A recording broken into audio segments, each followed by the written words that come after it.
Assalamu alaikum. Today we are going to discuss about amoebasis or amoebic dysentery. What is amoebasis या amoebic dysentery क्या होती है?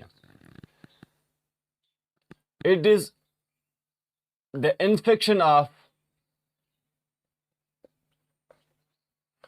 large intestine. It's the infection of large intestine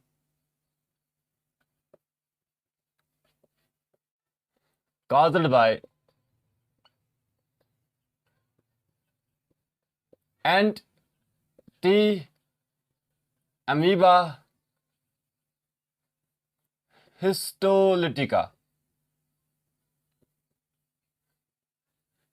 अब जब large intestine की infection होती है by Entamoeba histolytica, it is known as amoebiasis और एमीबिक डिसेंट्री. अब उस इन्फेक्शन को हम कहते हैं एमीबेसिस और एमीबिक डिसेंट्री. अब what is this anti amoeba histolytica? ये एंटी अमीबा हिस्टोलिटिका क्या होता है? It is actually parasitic protozoan. Parasitic protozoan.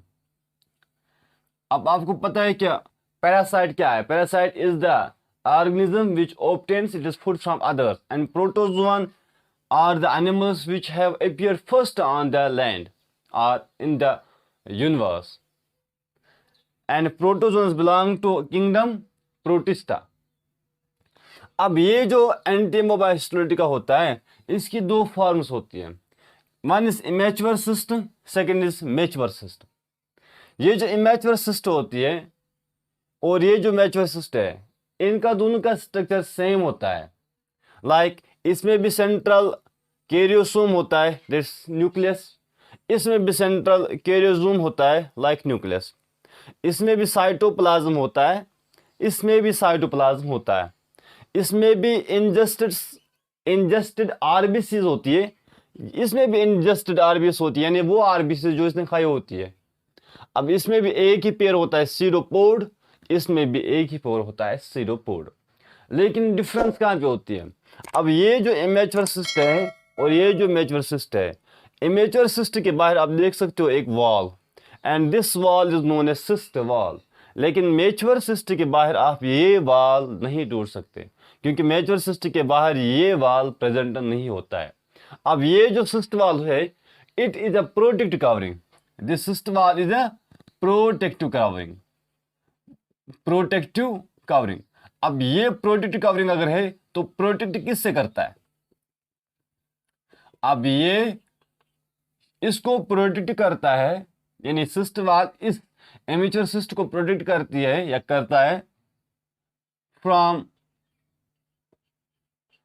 Unfavourable condition. From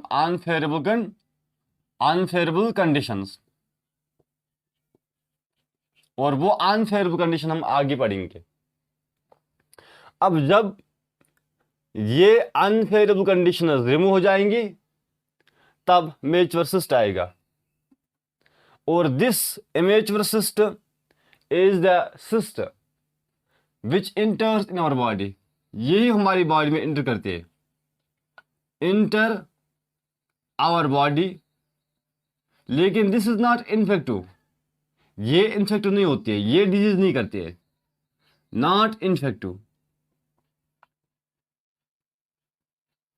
और ये जो मैच्योर होती है, ये होती है इन्फेक्टिव.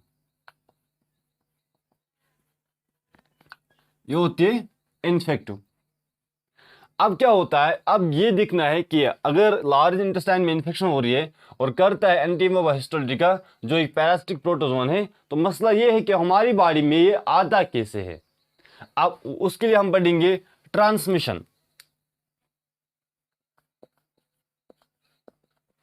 ट्रांसमिशन ट्रांसमिशन कैसे हो सकता है? ट्रांसमिशन होता है बाय 3 वेज. 3 तरीके से ट्रांसमिशन हो सकता है इसका हमारी बॉडी में. First is faecal oral route. Second is vectors like flies, and third is sexual transmission. Sexual transmission. अब देखो पहले फीकल ऑरल रूट क्या होता है. फीकल ऑरल रूट ये होता है कि फीकल का मतलब होता है स्टूल. जब एक इन्फेक्टेड पर्सन स्टूल करता है, फीसिस करता है, तब उसके स्टूल में या फीसिस में ये प्रोटोजोआनस यानी एंटीमोबा हिस्टोलिटिका प्रेजेंट होता है. फिर यही जो फीसिस होता है ये ड्राई होता है जमीन पे, क्योंकि ओपन डिफिकेशन में ये ड्राई होगा और मिट्टी के साथ मिल जाता है ये फीसिस. और फिर जब बच्चे इस मिट्टी के साथ खेलते हैं या जो काम करने वाले होते हैं ज़मीन पे, वो जब इस मिट्टी को यूज़ करते हैं तो उनके हाथों पे ये एंटीमोबा हिस्टोलिटिका लग जाता है, क्योंकि ये जिंदा रह सकता है सॉइल में फॉर 3 to 4 months. अब जब ये हाथ पे लग जाता है तो कभी कभी यही काम करने वाला इंसान या बंदा ये खाता है कोई food without washing his hands. यही जो बच्चे होते हैं ये खेलते खेलते मिट्टी के साथ कुछ मिट्टी खा भी लेते हैं. अब ये जो होता है ये आ गया माउथ में. अब उस हम कहते हैं फीकल ऑरल रूट. जब फीस से डायरेक्ट माउथ में आ जाएगा उस हम कहते हैं फीकल ऑरल रूट. या कभी कभी क्या होता है, कभी कभी जब इंसान इन्फेक्टेड पर्सन पेशाब करता है तब उसी पेशाब पे उसी स्टूल पे बैठते हैं मक्खियाँ, दैट्स फ्लाइज. अब जब वो फ्लाइज उस वो स्टूल पे बैठते हैं तो उस स्टूल पे बैठने के बाद उस स्टूल पे इनको फ्लाइज को उनकी बॉडी को अटैच होती है एंटीमोबा हिस्टोलिटिका. जब इनकी बॉडी के साथ एंटीमोबा हिस्टोलिटिका अटैच होती है फिर ये फ्लाइज कभी कभी क्या होते हैं इस स्टूल से उठती है और फुट पे बैठती है. अब जब फुट पे बैठती है तो एंटीमोबा हिस्टोलिटिका जो होता है वो फुट पे गिरता है, और इस वजह से जब हम पर फिर यही फूड खाते हैं, जब हम यही फूड खाते हैं तब ये फूड के साथ हमारी बॉडी में आ जाता है. This is known as by vectors. और कभी कभी बाय सेक्सुअल इंटरकोर्स भी, एनल सेक्सुअल इंटरकोर्स से क्या होता है ये एंटीमोबा हिस्टोलिटिका हमारी बॉडी में आ सकता है. अब these are the 3 ways by which it enters in our body. फिर यह है कि इसका इंक्यूबेशन पीरियड कितना है, इसको कितना टाइम चाहिए डिजीज करने के लिए. Incubation period. अब इंक्यूबेशन पीरियड इसका वेरी हो जाता है, लेकिन ये कहा जाता है mostly 2 to 4 weeks. 2 to 4 weeks इसको चाहे इंसान को बीमार करने के लिए.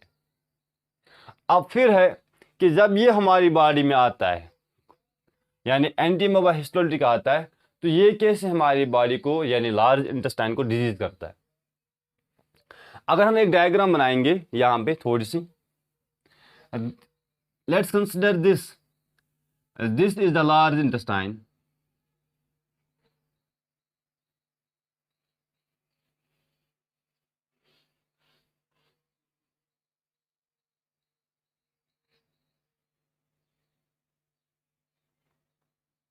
अगर हम ये कंसिडर करते हैं दिस इज लार्ज इंटेस्टाइन,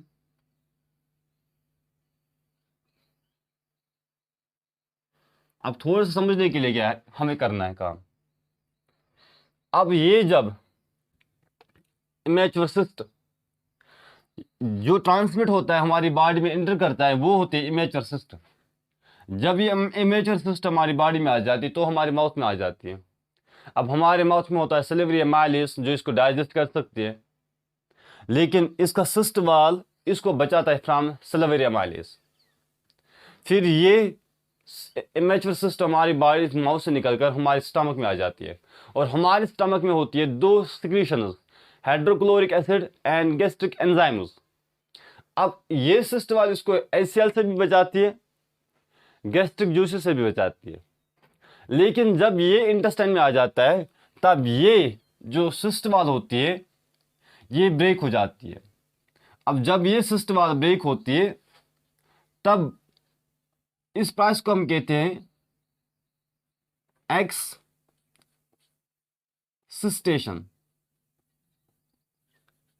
एक्ससिस्टेशन, और जब एक्ससिस्टेशन होता है तो वहां पे बनता है एक मेच्योर सिस्टम, इसे हम कहते हैं ट्रोपोजाइट भी, आल्सो कॉल्ड ट्रोपोजाइट। अब याद यहां पे रखना है कि जब ये इंटेस्टाइन में आ जाती है तो वहां से इसकी जो कवरिंग है वो रिमूव हो जाती है, and this process removing of the covering is known as excystation, एंड वहां पे एक मेच्योर सिस्ट आ जाती है, उसे हम कहते हैं ट्रोपोजाइट। लेकिन ये एक्ससिस्टेशन कैसे होती है, ये एक्ससिस्टेशन जो होती है ये इंटेस्टाइन में कैसे हो जाती है, और ये इंटेस्टाइन में हो जाती है by enzyme known as trypsin. उस एंजाइम को हम कहते हैं ट्रिप्सिन। अब ट्रिप्सिन की मदद से ये जो एक्ससिस्टेशन होती है, एक्ससिस्टेशन होती है बाय एंजाइम ट्रिप्सिन, और जब ट्रिप्सिन की मदद से ये सिस्ट ब्रेक होता है तब एक मेच्योर सिस्ट वहां पे निकलते हैं। अब मेच्योर सिस्ट को हम कहते हैं ट्रोपोजाइट, ये स्मॉल इंटेस्टाइन में होती है, यानी ये सारी प्रोसेस होती है स्मॉल इंटेस्टाइन में, क्योंकि ट्रिप्सिन होता है स्मॉल इंटेस्टाइन में। लेकिन फिर क्या होता है, स्मॉल इंटेस्टाइन से ये निकल के जाता है किस में, स्मॉल इंटेस्टाइन से ये निकल के जाता है इन द लार्ज इंटेस्टाइन। अब this small intestine, this is vermiform appendix and this is large intestine. अब स्मॉल इंटेस्टाइन से जब ये निकलते हैं तो ये जाते हैं इन द लार्ज इंटेस्टाइन। लेकिन स्मॉल इंटेस्टाइन से लार्ज इंटेस्टाइन तक जाते जाते क्या होता है, एक ट्रोपोजाइट, अब डिपेंड करता है कितने ट्रोपोजाइट वहां पे थे पहले, कितने इमेचर सिस्ट थे, एक इमेचर सिस्ट एक ट्रोपोजाइट में डिवाइड होगी, फिर यही ट्रोपोजाइट स्मॉल इंटेस्टाइन से लार्ज इंटेस्टाइन तक पहुंचते हैं, तक इसको बाइनरी फिशन होती है, बाइनरी फिशन, और बनाता है 8 ट्रोपोजाइट्स। और जब ये 8 ट्रोपोजाइट हमारी बॉडी में लार्ज इंटेस्टाइन में आते हैं तो हमारी जो लार्ज इंटेस्टाइन की वाल है ये बनी होती है सेल्स की। अब यहां पे हम समझने के लिए थोड़ी सी सेल्स बनाते हैं। अब ये जो लार्ज इंटेस्टाइन की वाल है ये बनी होती है सेल्स की, और ये ट्रोपोजाइट जब हमारी इंटेस्टाइन लार्ज इंटेस्टाइन में आता है तो ये करता है एक रिलीज एंजाइम, उसे हम कहते हैं साइटोलाइसिन। साइटोलाइसिन जब ट्रोपोजाइट हमारी बॉडी में आता है यानी लार्ज इंटेस्टाइन में आता है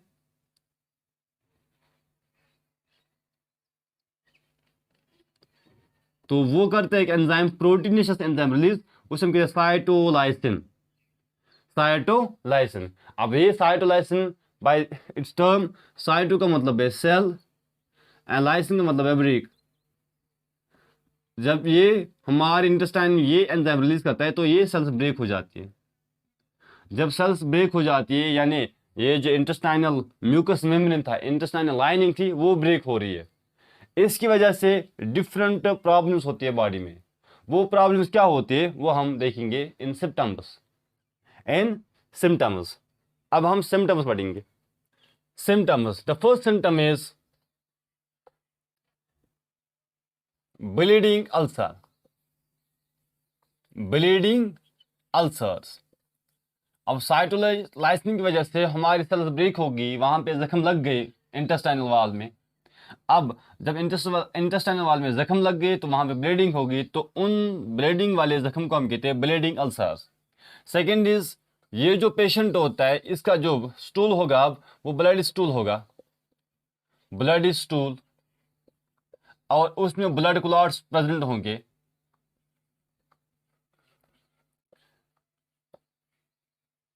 और इसी स्टूल के साथ म्यूकस भी प्रेजेंट होता है, म्यूकस विथ स्टूल।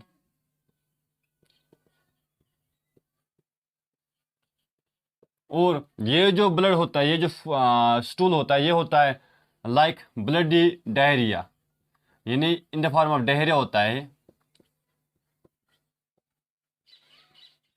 इसके साथ पूरा पानी होता है ब्लड का। एंड थर्ड इज, जब ये इंजरीज होती है इन द इंटेस्टाइनल वॉल, इसकी वजह से पेन होती है एब्डोमेन में, उसे हम कहते हैं एब्डोमिनल पेन। Abdominal pain. और कोई भी इन्फेक्शन होने की वजह से फीवर आ ही जाता है, फीवर। एंड फिफ्थ इज, इसकी वजह से मस्कुलर क्रैम्प्स भी हो जाती है। मस्कुलर क्रैम्प्स का मतलब क्या होता है? मस्कुलर क्रैम्प्स का मतलब होता है वो अचानक से पेन हो जाती है ना, 2 सेकंड के लिए, 3 सेकंड के लिए, फिर 10 मिनट ठीक हो जाते हैं, फिर 15 मिनट के बाद फिर से पेन शुरू होती है, 2-4 सेकंड के लिए या 10 सेकंड के लिए। These are, that is known as muscular cramps. And six is, इसमें कॉन्स्टिपेशन भी हो जाती है, कॉन्स्टिपेशन।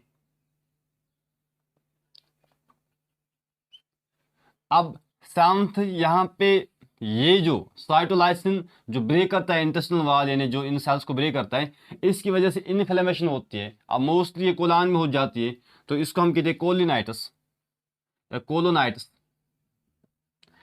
कोलोन का मतलब होता है, कोलोन का मतलब होता है कोलन, आइट्स का मतलब इन्फ्लेमेशन। अब जब इंटेस्टाइन में इस डिजीज की वजह से इन्फ्लेमेशन होती है, तब इसे हम कहते हैं, थर्ड नेम एंटीराइटिस, एंटीराइटिस। एंटी का मतलब होता है इंटेस्टाइन, एंड आइट्स का मतलब होता है इन्फ्लेमेशन, एंड कोलान नाइट्स का मतलब होता है, कोलान का मतलब है कोलान, आइट्स का मतलब inflammation. And this is the seventh. And eighth होता है इसमें टायर्डनेस। इसमें इंसान को थकावट भी फील होती है। These are the symptoms. अब अगर हमारे पास ये सिम्टम्स है, तो हमें कैसे पता चलेगा कि ये इसी की सिम्टम्स है या और किसी प्रॉब्लम की सिम्टम है? क्योंकि ये जो ब्लीडिंग हो सकती है, ये पाइल्स में भी हो सकती है। अब ये कैसे पता चलेगा? तो उसके लिए हमें करनी होती है डायग्नोसिस। अब डायग्नोसिस हम दो तरह की कर सकते हैं। डायग्नोसिस, एक डॉक्टर दो तरीके से हमें डायग्नोज कर सकता है। First is faecal examination. Faecal examination का मतलब होता है कि वो वहां पे देख सकता है कि इसमें एंटीमोबा हिस्टोलिटिका प्रेजेंट तो नहीं है। एंड सेकंड ये हो सकता है कि वहां पे वो देख सकता है कि क्या इंसान की बॉडी में Charcot Charcot Leyden crystals increase हुए या नहीं। What are Charcot Leyden crystals? Charcot Leyden crystals क्या होते हैं? एक्चुअली जो हमारी डब्ल्यूबीसी होती है, एक डब्ल्यूबीसी होती है जिसे हम कहते हैं ओसनोफिलस। उस ओसनोफिलस में होती है स्पेशल क्रिस्टल्स, उन्हें हम कहते हैं, अगर ये डब्ल्यूबीसी है हमारी, अब इसमें होती है, दिस इज न्यूक्लियस, अब इसमें होती है स्पेशल पॉइंटेड, ऐसी जो सिलेंड्रिकल होती है लेकिन बाहर से पॉइंट होती है, ऐसी स्पेशल सिलेंडर्स होती है, ऐसी स्पेशल क्रिस्टल्स होती है जो बनी होती है प्रोटीन, ओसनोफिल प्रोटीन की। अब यहाँ पे ऐसे क्रिस्टल होते हैं जो बने होते हैं एक प्रोटीन की, जिसे हम कहते हैं ओसनोफिल प्रोटीन, ओसनोफिल प्रोटीन। अब वो ओसनोफिल प्रोटीन, उसका हम स्पेशल नाम भी देते हैं, उसे हम कहते हैं गैलेक्टिन 10, गैलेक्टिन 10। अगर इनकी कंसंट्रेशन, ये मोस्टली इंडिकेटिव होते हैं इन्फेक्शन के। जब इन्फेक्शन होती है तो इनकी ये जो क्रिस्टल्स होते हैं, चारकोट लैडिन क्रिस्टल्स, इनकी कंसंट्रेशन एक ओसिनोफिल में इंक्रीज होती है, जिसकी वजह से ओसिनोफिल इन्फ्लेमेशन होती है। क्योंकि जब इनका कंसंट्रेशन इंक्रीज होगा, ऑटोमेटिक से ये सेल इंक्रीज होगी इन वैल्यूम, तो वो लगती है कि इसमें सूजन से आई हुई है, ओसिनोफिल इन्फ्लेमेशन।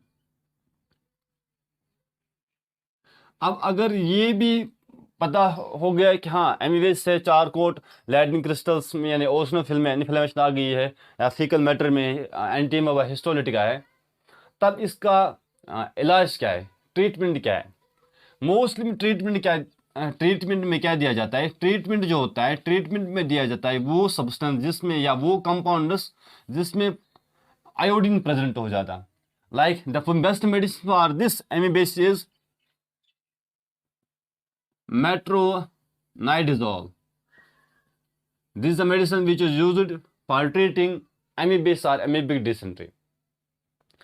अब यहाँ पे याद रखना है कि ये जो एमीबियस है या amoebic dysentery, every year it effects 35 to 50 million people, 35 to 50 million people। और इस डिजीज से एवरी ईयर 55,000 पीपल डाई होते हैं। इसी डिजीज से हर साल कितने लोग मरते हैं? 55,000 पीपल। अब ये जो डिजीज होते हैं इसमें भी दो तरह के डिजीज हो सकते हैं। कभी कभी क्या होता है, ये जो ट्रोपोजाइट आते हैं ये हमारे इंटेस्टाइन में आ जाते हैं, स्मॉल इंटेस्टाइन से लार्ज इंटेस्टाइन। जब ये लार्ज इंटेस्टाइन में आ जाते हैं, अब यहाँ से जिसे स्मॉल इंटेस्टाइन यहाँ से निकलते हैं और आते लार्ज इंटेस्टाइन। अब लार्ज इंटेस्टाइन में आने के बाद यहाँ पे क्या होता है, इनके साथ इनकी बाहर से एक नई सी कवरिंग बनती है, सिस्ट वॉल। जब इनके बाहर सिस्ट वॉल बनती है तो ये डिजीज नहीं कर सकते। अब ये साइटोलाइसिन रिलीज नहीं कर सकते, एक एंजाइम जो इस लाइनिंग को डैमेज करता है। अब जब ये साइटोलाइसिन रिलीज नहीं कर सकते हैं तो ये इमेच्योर सिस्ट बन गए। तब इस कंडीशन में कोई सिम्टम नहीं होगा। इस डिजीज को, जिसमें ए सिम्टोमेटिक कंडीशन हो, जिसमें कोई डिजीज ही नहीं हो, जिसमें कोई प्रॉब्लम नहीं हो, उसे हम कहते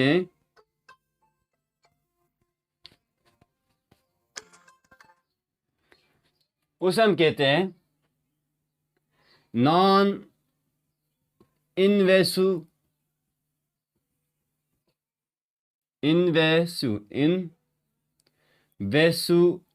इन्फेक्शन, नॉन इन्वेसिव इन्फेक्शन। लेकिन ज़रूरी नहीं है ये है कि सबके बाहर सिस्ट वॉल बन जाए। कोई कोई ऐसा भी होता है जिसके बाहर सिस्ट वॉल नहीं बनता है, तो वो करता है रिलीज साइटोलाइसिन जो डैमेज करेगा और जिसकी वजह से ये सिम्टम्स आ जाएंगे। उस कंडीशन को हम कहते हैं सिम्टोमेटिक, और उस डिजीज को हम कहते हैं इन्वेसिव डिजीज। इन्वेसिव डिजीज क्या होते हैं? इन्वेसिव डिजीज होती है कि जब सिम्टम्स दिखने शुरू हो जाए, जब लाइनिंग ब्रेक हो जाए। नॉन इन्वेसिव इन्फेक्शन ये होती है कि जिसमें एसिम्टोमेटिक हो, जिसमें सिम्टम्स नजर ना आते हो। अगर इन्वेसिव डिजीज है तो ये लाइनिंग ब्रेक करेगा, लाइनिंग की वजह से ब्लड में इंटर होगा, ब्लड की वजह से ये डिफरेंट ऑर्गन्स में फैल सकता है और डिफरेंट ऑर्गन्स में बना सकता है abscess formation. What's abscess formation?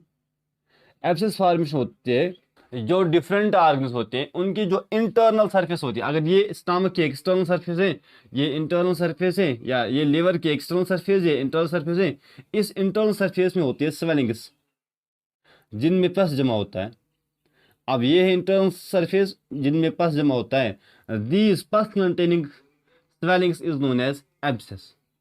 इन्हें कहते हैं एब्सेस फॉर्मेशन। ये भी हो सकता है। Thank you, have a nice day.